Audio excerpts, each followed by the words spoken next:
Ya, terkadang sakit penyakit menjadi suatu bentuk teguran atau konfirmasi daripada Tuhan kepada kita semua anak-anak-Nya.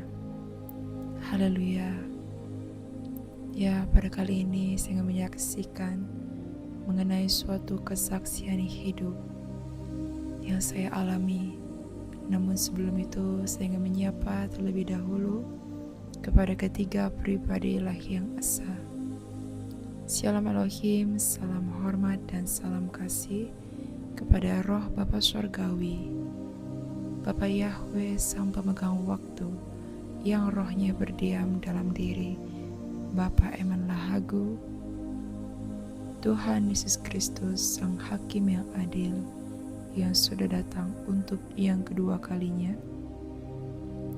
membawa nama yang baru, yaitu Bapa Aditya Nugrahanto, Roh Kudus dan Roh Kebenaran, mempelainya yang terekselen, inkarnasi Yohanes Pembaptis, yaitu Ibu Fei Hamdani. Haleluya. Ya, pada kali ini saya ingin menyaksikan suatu hal yang berkaitan dengan sakit penyakit. Ya, seringkali kita ini manusia menganggap bahwa sakit penyakit itu datang hanya oleh karena aktivitas atau mungkin perbuatan kita yang lalai dalam menjalankan hari-hari kita. Ya, itu hanya sebagai bentuk apa yang terjadi secara jasmani ya. Namun dalam dimensi roh dan kebenaran, sakit penyakit itu dapat menjadi suatu bentuk teguran nasihat, bahkan konfirmasi daripada Tuhan Yesus Kristus kepada kita setiap anak-anak-Nya. Ya, singkatnya ya, dimana saya juga beberapa kali mengalami suatu sakit penyakit yang datang secara tiba-tiba. Bukan karena saya jatuh, atau karena cuaca, atau berbagai hal lainnya. Namun saya belajar daripada Roh Kudus-Nya yang berbicara melalui hati dan lewat firman-Nya kepada saya secara pribadi. Seperti apa yang terjadi kepada diri saya pada tahun yang lalu. Pada saat itu saya mengalami suatu hal, ya, sakit penyakit di mana saya tidak mengalami kejatuhan, namun lutut sebelah kanan saya ini mengalami suatu sakit yang luar biasa sakitnya, hingga rasa ngilu itu timbul sampai ke otak saya. Ya, pada saat itu saya hanya bisa menangis, namun tidak berani juga untuk mengeluh kepada Tuhan. Namun saya bertanya-tanya, ada apa? Kenapa tiba-tiba tidak ada angin, tidak ada hujan, tidak ada faktor apapun, tapi tiba-tiba saja kaki saya ini mengalami sakit. Mengapa saya merasakan itu suatu penderitaan ya? Karena pada saat itu untuk saya jongkok, bahkan untuk tidur pun meluruskan kaki ini, rasanya sakit luar biasa Bapak Ibu. Nah, dan untuk melakukan apapun, untuk saya berjalan kaki pun luar biasa sakit dan begitu lamanya.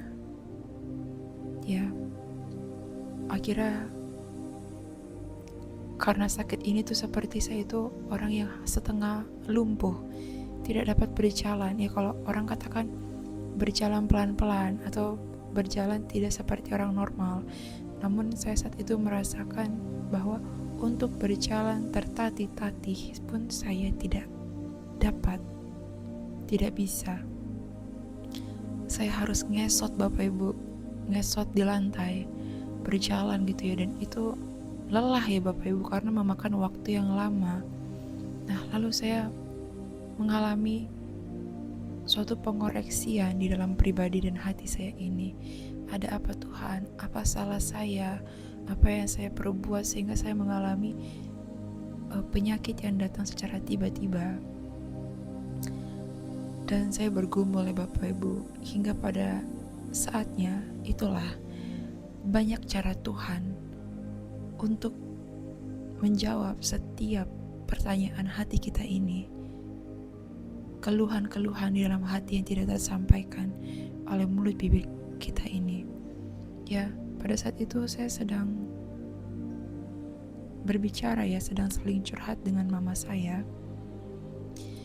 Dan kami sedang membicarakan seseorang yang mengalami sakit yang sama dengan diri saya. Dan pada saat itu pun saya seperti mengalami suatu boom atau telakan. Ya, saya teringat kepada sosok ibu itu yang mengalami sakit yang sama dengan saya. Dan benar-benar sama Bapak Ibu. Dia pun tidak dapat berjalan dengan normal dan tertati-tati dan mengesot-ngesot. Lalu saya teringat ya, itulah satu jawaban dapat menjadi suatu jaring atau terkoneksi dengan hal-hal atau hari-hari sebelumnya di mana saya itu digerakkan oleh Roh Kudusnya untuk menolong ibu itu. Ya, namun saya itu saat itu saya tidak peka ya. Saya merasa itu hal yang sepele, memang sepele sekali Bapak Ibu, hal yang sebetulnya saya menganggap benar-benar sepele Bapak Ibu. Tapi ternyata bagi Tuhan itu suatu tugas yang berharga dan mulia di hadapannya. Nah, lalu saya teringat kepada ibu itu dan saya menghampiri ya rumahnya. Saat saya menghampiri rumahnya itu, saya tidak lagi mengingat rasa sakit saya ini Bapak Ibu. Saya berjalan Bapak Ibu. Nah, memang pada saat itu saya berjalan, rasa sakit itu tidak sesakit pada waktu saya belum peka akan hal itu. Nah, itu yang pertama ya Bapak Ibu. Lalu di tahun-tahun sebelumnya itu, saya juga pernah mengalami sakit penyakit di mana saat itu teman-teman saya itu mengundang saya ke suatu acara keluarganya. Namun saya itu tidak ingin bertemu dan saya merasa bahwa jika saya ingin keluar rumah maka saya harus izin kepada Tuhan Yesus Kristus. Gitu ya. Dan ya saya memang tidak ingin datang, namun teman-teman saya ini memaksakan kehendak mereka atas pribadi saya. Nah, itu pun Bapak Ibu, tidak ada angin, tidak ada hujan, tiba-tiba saya kehilangan suara. Betul-betul kehilangan suara. Padahal dari pagi hingga pada sore itu saya tidak mengalami gejala-gejala panas dalam kah atau tenggorokan gatal atau segala hal. Saya tidak merasakan itu. Namun pada malam harinya tiba-tiba suara saya itu seperti tercabut ya. Saya tidak bisa lagi berkata dengan jelas. Yang bisa saya ucapkan pada saat itu hanyalah dengan nafas. Betul-betul nafas. Nih, kalau saat ini saya berbicara, saya ada nada, ada ya suara ciri khas saya, tapi pada saat itu hanya nafas. Gitu ya. Dan itu hal yang betul-betul membingungkan dan mengherankan bagi saya. Namun pada hari itu juga ya, pada hari itu kan adalah hari acara tersebut. Oh tidak, besoknya itu adalah hari acaranya, undangan itu. Nah, tibalah di hari esoknya, begitu siang atau sore hari, tiba-tiba suara saya itu sembuh Bapak Ibu, kembali lagi dengan normal. Ya, dan sembuhnya pun tidak terasa gatal apapun. Tidak saya sembuhkan dengan obat herbal atau minum air panas, tidak ada sama sekali. Nah, ini adalah salah dua ya, karena ada dua kisah, salah dua daripada kesaksian hidup saya selama saya hidup. Nah, saya mengambil Bapak Ibu, hikmat daripada penyakit ini adalah pada saat itu saya mengalami suatu perenungan. Ya, karena Tuhan dapat memakai sakit penyakit itu sebagai bentuk teguran untuk kita ini manusia meresponi bahwa ada yang salah dengan tubuh roh dan jasmani kita di hadapan Tuhan Yesus Kristus. Selain daripada teguran dan nasihat, ada juga sebagai bentuk Tuhan mencegah kita dari hal-hal yang akan merugikan diri kita ini. Nah, masih banyak lagi hal-hal lainnya. Dan kalau kita belajar daripada firman Tuhan dalam perjanjian baru ya, kita melihat seorang Paulus. Ya, Paulus itu diberikan sebuah duri dalam dagingnya agar ia tidak menjadi sombong atau tinggi hati. Nah, itulah Bapak Ibu, begitu banyak cara Tuhan, dan apa yang saya alami dalam kehidupan saya mungkin juga ada yang sama seperti dengan Bapak Ibu, namun juga mungkin ada hal lainnya.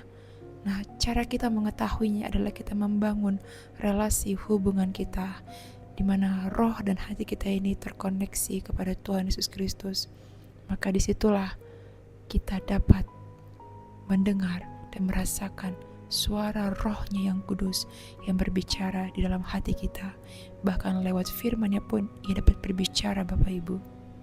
Karena kita setiap anak-anaknya menerima karunia, berbagai karunia roh. Ya bisa saja ya Bapak Ibu itu dikonfirmasi lewat mimpi, penglihatan, suara, pendengaran, bahkan firman Tuhan. Ada banyak cara Bapak Ibu. Nah itulah, namun di sini yang kita latih adalah bagaimana kepekaan hati kita. Ya, oleh sebab itu Bapak Ibu, marilah kita senantiasa bertanya dalam hati kita dan terkoneksi kepada Tuhan Yesus Kristus.